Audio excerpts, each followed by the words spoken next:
हरे का सहारा बाबा श्याम हमारा। जय खाटू श्याम देवाय नमः। खाटू श्याम जी का भव्य मंदिर राजस्थान के सीकर जिले में खाटू नामक स्थान पर स्थित है। मंदिर का निर्माण 1027 ईस्वी में रूप सिंह चौहान एवं उनकी पत्नी नर्मदा ने करवाया था। 1720 में इस मंदिर का जीर्णोद्धार मारवाड़ के राजा अभय सिंह द्वारा कराया गया। आज देश विदेश से लाखों लोग खाटू वाले बाबा के भक्त हैं और दूर दूर से बाबा के दर्शन करने के लिए आते हैं।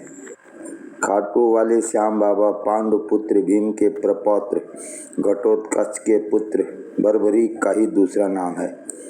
जब कौरवों से बचते हुए पांडव एक वन से दूसरे वन में भटक रहे थे, तभी पांडु पुत्र भीम की मुलाकात हिडिंबा नामक राक्षसी से हुई और इन्होंने विवाह कर लिया। हिडिंबा और भीम के पुत्र घटोत्कच का विवाह मौरवी नाम की कन्या के साथ हुआ। मौरवी और घटोत्कच का पुत्र बर्बरीक बहुत ही पराक्रमी और दानवीर था।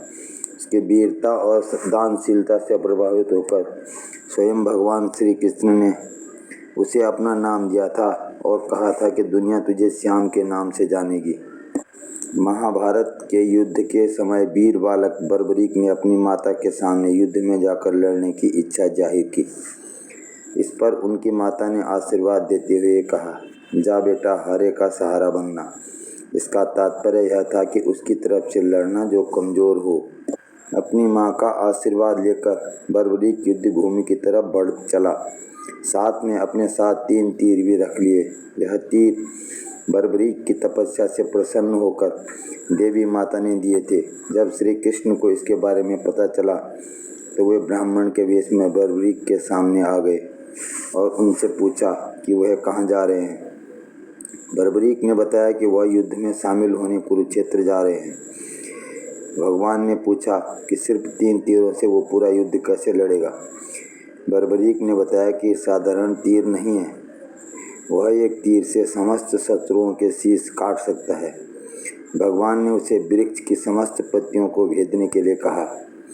बर्बरीक ने धनुष उठाया और मात्र एक तीर से वृक्ष की समस्त पत्तियों को भेद दिया। भगवान ने एक पत्ता अपने पैर के नीचे छुपा लिया तो तीर उनके पैर के पास आकर मंडराने लगा। भगवान समझ गए कि यह वीर बालक अगर युद्ध भूमि तक पहुंच गया तो युद्ध की दिशा बदल देगा, क्योंकि बर्बरीक कमजोर पक्ष की तरफ से लड़ने का विचार करके आया था और भगवान को पता था कि युद्ध में कौरव कमजोर पड़ने वाले हैं। ऐसे में बर्बरीक को युद्ध में शामिल होने से रोकना बहुत जरूरी था। इसी विचार के साथ भगवान ने इस दानवीर बालक का शीश मांग लिया। बर्बरीक समझ गया कि यह ब्राह्मण कोई और नहीं बल्कि भगवान विष्णु के अवतार हैं। उन्होंने अपना शीश काटकर भगवान के चरणों में अर्पित कर दिया और शीश के दानी कहलाए। बर्बरीक ने अपनी इच्छा प्रकट की थी कि वह युद्ध को देखना चाहता है, इसलिए भगवान ने उनका शीश एक ऊंचे स्थान पर स्थापित कर दिया ताकि वह युद्ध को अपनी आंखों से देख सके। इसी के साथ भगवान ने कहा कि दुनिया तुझे हरे का सहारा नाम से बुलाएगी और तुझे मेरे यानी श्याम के नाम से जाना जाएगा। युद्ध समाप्ति के बाद पांडव इस बात पर विवाद करने लगे कि उन 5 में से कौन सबसे ज़्यादा वीरता से लड़ा। जब चर्चा किसी निष्कर्ष पर नहीं पहुंची तो भगवान श्री कृष्ण के सुझाव पर वे 5 बर्बरीक के कटे शीश के पास पहुँचे और उनसे इस बात का फैसला करने के लिए कहा। इस पर बर्बरीक ने कहा कि उन्हें तो हर तरफ कृष्ण का सुदर्शन ही नजर आ रहा था, जो रणभूमि में शत्रुओं का विनाश कर रहा था। यह सुनते ही पांडवों को सत्य का भान हो गया। जय हरे का सहारा खाटू श्याम हमारा। जय खाटू श्याम देवाय नमः। जय खाटू श्याम की जय हो।